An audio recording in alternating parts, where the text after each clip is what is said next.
Bismillahirrahmanirrahim. Assalamualaikum warahmatullahi wabarakatuh. Alhamdulillahi rabbil alamin wa bihi nasta'in 'alal umuri dunya waddin.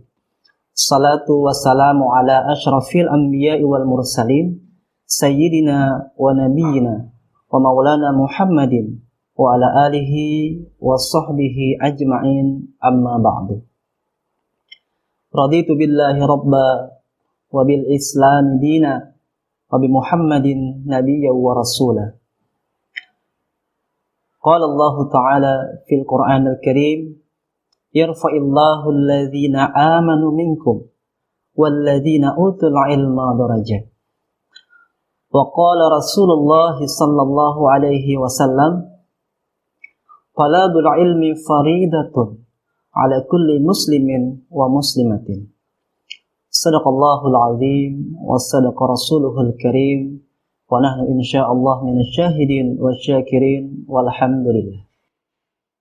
Bapak Ibu kaum muslimin dan muslimat, pemirsa ceramah Ramadan Ukhuwah serta seluruh siswa SIT Ukhuwah dan SMPIT HKBS yang berbahagia dan dimuliakan oleh Allah Subhanahu wa taala. Alhamdulillah, kita sudah berada di hari ketiga di bulan Ramadan. Alhamdulillah, Allah selalu memberikan kita kesehatan. Allah berikan kita kekuatan iman. Allah berikan kita kelapangan waktu. Sehingga selain kita bisa berpuasa karena sehat, hari ini, di sore hari ini, kita juga bisa meluangkan waktu kita. Allah berikan kelapangan waktu sehingga bisa menyaksikan ceramah Ramadan Ukhuwah. Semoga acara ini tentunya dapat menambah ilmu pengetahuan dan wawasan keislaman kita. Para pemirsa ceramah Ramadan Ukhuwah dimanapun berada, pada kesempatan di hari yang ketiga ini, kita akan sama-sama belajar bagaimana caranya kita meraih kecintaan atau ridhonya Allah Subhanahu wa ta'ala.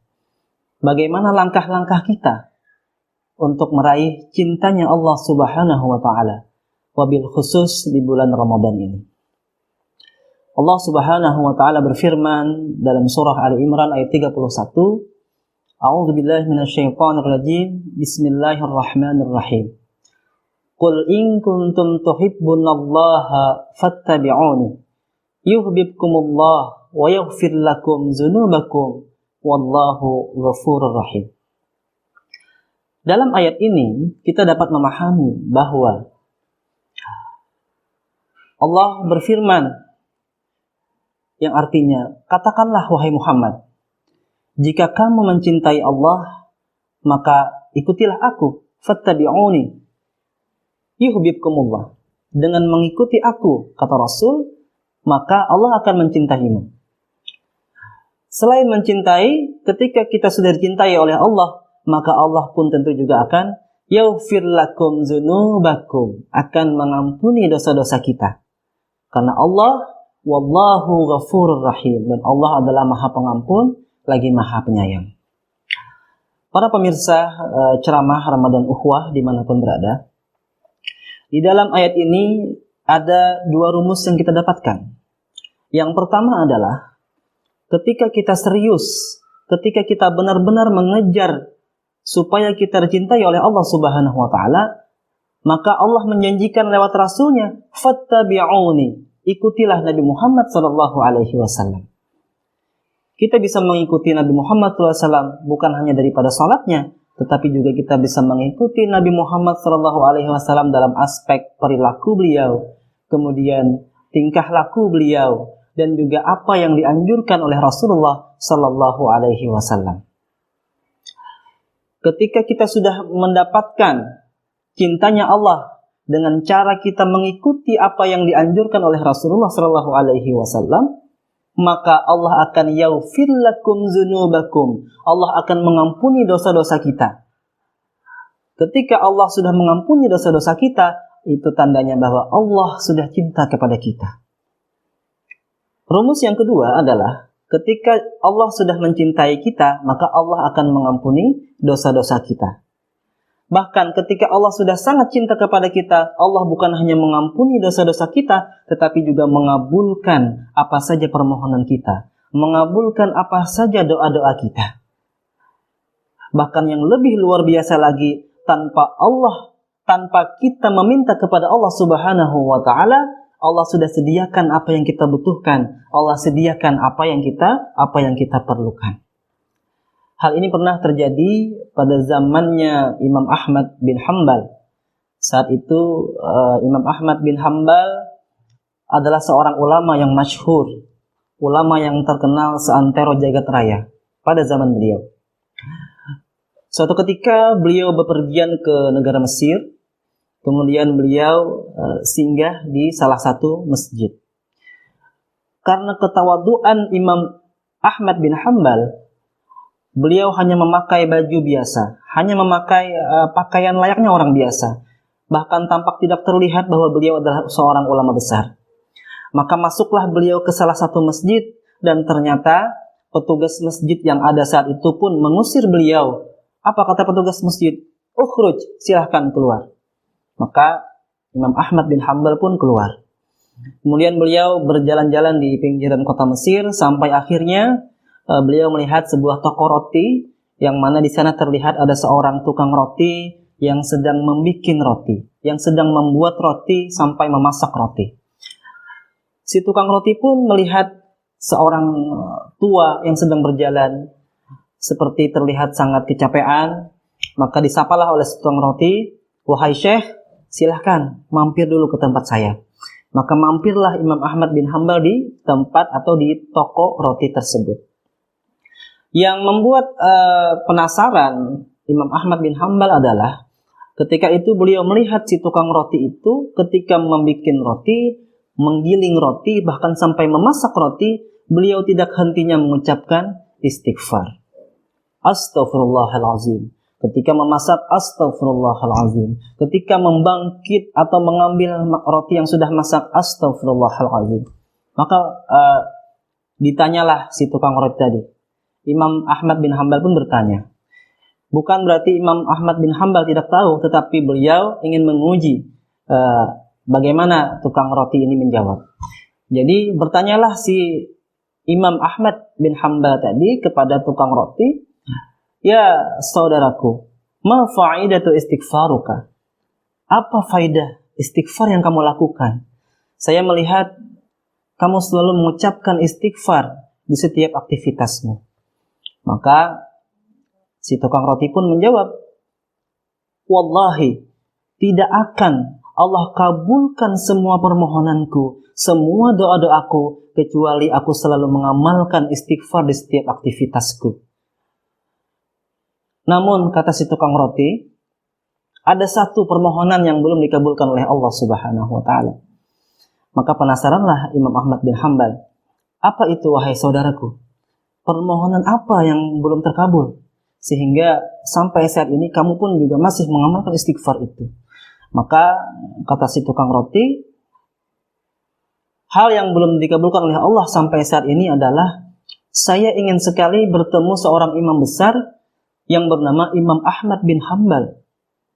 Maka terkejutlah Imam Ahmad bin Hanbal, "Masya Allah, la haula wa la quwata illa billah, Allahu Akbar."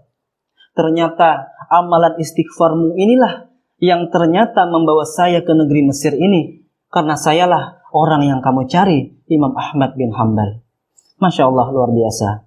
Para pemirsa ceramah Ramadan Ukhuwah dimanapun berada, dari kisah ini kita belajar bahwa apapun amalannya, ketika kita selalu istiqomah dalam melakukan, ketika kita melihat bagaimana seorang tukang roti mendawamkan istighfar di setiap aktivitas yang dia lakukan, Allah bukan hanya mengabulkan doa-doanya, Allah juga mengabulkan atau mengampuni dosa-dosanya, tetapi Allah menyediakan hal yang sama sekali belum pernah diminta oleh si tukang roti itu. Dan walaupun belum diminta, ternyata Allah sudah mengabulkan apa yang dihendaki oleh si tukang roti tersebut. Semoga kita bisa mengamalkan istighfar dalam kehidupan kita sehari-hari. Karena kita tentulah manusia yang sering salah dan sering khilaf. dalam melakukan sesuatu. Para pemirsa ceramah Ramadan Ukhuwah dimanapun berada dan selalu dirahmati oleh Allah Subhanahu wa Ta'ala, kita kembali ke surah Ali Imran ayat 31 tadi, bahwa rumusnya adalah ketika kita serius mengejar cintanya Allah, maka kita harus mengikuti apa yang dianjurkan oleh Nabi Muhammad SAW. Karena ini adalah sudah masuk daripada bulan Ramadan, maka tentu ini ada hubungannya dengan apa yang dianjurkan, apa yang dicontohkan, dan apa yang dilakukan oleh Nabi Muhammad SAW di bulan Ramadan. Yang pertama tentu saja Nabi Muhammad SAW ketika masuk bulan Ramadan beliau berpuasa, sebagaimana dalam surah Al-Baqarah ayat 183 Allah Subhanahu wa taala berfirman, A'udzubillahi minasyaitonirrajim, Bismillahirrahmanirrahim. Ya ayyuhalladzina amanu kutiba alaikumusiyam kama kutiba alal ladzina min qablikum la'allakum tattaqun. Wahai orang-orang yang beriman, diwajibkan atas kamu berpuasa sebagaimana umat sebelum kamu, dan semoga kamu sekalian menjadi orang yang bertakwa. Di bulan Ramadan segala amal ibadah pahalanya dilipat gandakan oleh Allah Subhanahu wa taala kecuali puasa. Mengapa? Karena puasa pahalanya Allah langsunglah nanti yang akan membalasnya. Kemudian yang kedua, Rasulullah juga menganjurkan kita ketika kita masuk di bulan Ramadan untuk senantiasa berzikir dan memperbanyak doa kepada Allah Subhanahu wa taala. Salah seorang sahabat pernah bertanya kepada Rasulullah SAW, "Wahai Rasul, ajaran Islam sudah saya lakukan semuanya, tapi saya minta satu yang dapat saya bisa perpegangi dalam hidup saya." Maka kata Rasul, basahilah selalu mulutmu dengan menyebut nama Allah Subhanahu wa taala. Hadis ini diriwayatkan oleh Imam Tirmizi. Dari hadis ini sudah jelas bahwa Rasul sallallahu alaihi wasallam menganjurkan kita untuk senantiasa membasahi mulut kita dengan zikir kepada Allah Subhanahu wa taala.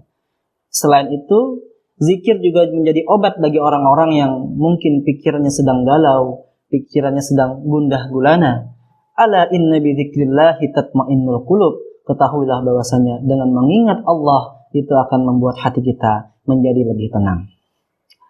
Selain berzikir, kita juga dianjurkan di bulan Ramadan untuk memperbanyak doa. Tentunya adalah doa yang baik-baik. Kita minta sama Allah Subhanahu wa taala di momen di bulan Ramadan yang mulia ini, dengan berharap semoga dengan berkah daripada bulan Ramadan ini Allah mengabulkan doa-doa kita. Amin ya rabbal alamin. Kemudian yang berikutnya yang juga dapat kita ikuti dari sosok Nabi Muhammad SAW, beliau juga sering melakukan sholat malam atau sholat tahajud ketika memasuki bulan Ramadan. Bahkan beliau adalah sosok yang selalu sholat tahajud walaupun tidak di bulan Ramadan. Namun ketika masuk bulan Ramadan, beliau lebih rajin lagi, lebih banyak lagi sholat tahajud. Nah, hal ini juga dapat kita contoh, dapat kita praktekkan dalam keseharian kita, terutama di bulan Ramadan di tahun ini. Ketika mungkin di bulan-bulan biasanya kita tidak ada alasan untuk bangun karena begitu susah untuk bangun. Namun di bulan Ramadan sambil kita bangun mau sahur, kita masih sempat melaksanakan sholat tahajud terlebih dahulu. Yang berikutnya, Rasulullah juga menganjurkan kepada kita untuk senantiasa membaca Al-Quranul Karim. Para ulama salaf di zaman dulu mengamalkan qiraatul Quran di bulan Ramadan. Ada yang 1 hari 1 juz, ada yang 1 hari 5 juz, bahkan ada yang 1 hari bisa khatam Al-Quran. Semoga kita bisa mengikuti jejak-jejak ulama salaf yang dulu mengamalkan dalam membaca Al-Quran di bulan Ramadan. Karena Allah akan melipat gandakan pahala kita membaca Al-Quran di bulan Ramadan. Kemudian yang berikutnya, kita juga bisa mengikuti apa yang dilakukan oleh Nabi Muhammad SAW, yakni dengan i'tikaf di masjid. Ketika masuk masjid, maka ucapkanlah niat nawaitu an a'takifa fi hadzal masjidi lillahi ta'ala. Sengaja aku i'tikaf di masjid ini karena Allah Ta'ala. Setelah itu lakukanlah amalan-amalan, ibadah-ibadah taqarrub ilallah, melupakan segala hiruk-pikuk dunia. Kesempatan kita untuk mendekatkan diri kepada Allah dengan memperbanyak membaca Al-Quran, kemudian memperbanyak sholat sunnah, memperbanyak membaca Al-Quran, dan juga berzikir semalaman penuh. Itulah kelebihan daripada orang yang senantiasa suka beriktikaf. Semoga kita bisa mengamalkannya. Dan ini biasanya kalau di budaya di masyarakat kita banyak kita lihat di 10 malam terakhir di bulan Ramadan. Karena di 10 malam terakhir di bulan Ramadan, di sana ada nuzulul Quran. Allah muliakan 10 malam terakhir di bulan Ramadan. Ketika kita semua sudah bisa mengikuti apa yang dicontohkan oleh Rasulullah SAW, maka secara tidak langsung kita sudah mengamalkan isi surah Ali Imran ayat 31 tadi, yaitu fattabi'uni, kata Nabi. Kita sudah mengikuti apa yang dianjurkan oleh Rasul, mengikuti perilaku Rasul, mengikuti lisan Nabi, mengikuti bagaimana cara ibadah Nabi. Maka dengan kita mengikuti Nabi, harapan kita Allah menjadi cinta kepada kita, dan kita pun juga menambah kecintaan kita kepada Allah Subhanahu wa ta'ala. Maka apabila Allah sudah cinta, maka apapun doa yang kita panjatkan, Allah akan segera mengabulkannya. Bahkan yang lebih luar biasa, sebelum kita berdoa, Allah sudah menyediakan apa yang kita butuhkan, apa yang kita perlukan. Semoga kita bisa mengamalkan apa yang dicontohkan oleh Rasulullah Sallallahu Alaihi Wasallam. Pada akhirnya, saya pribadi mengucapkan selamat menjelang waktu berbuka puasa. Semoga amal ibadah kita hari ini diterima oleh Allah Subhanahu wa ta'ala.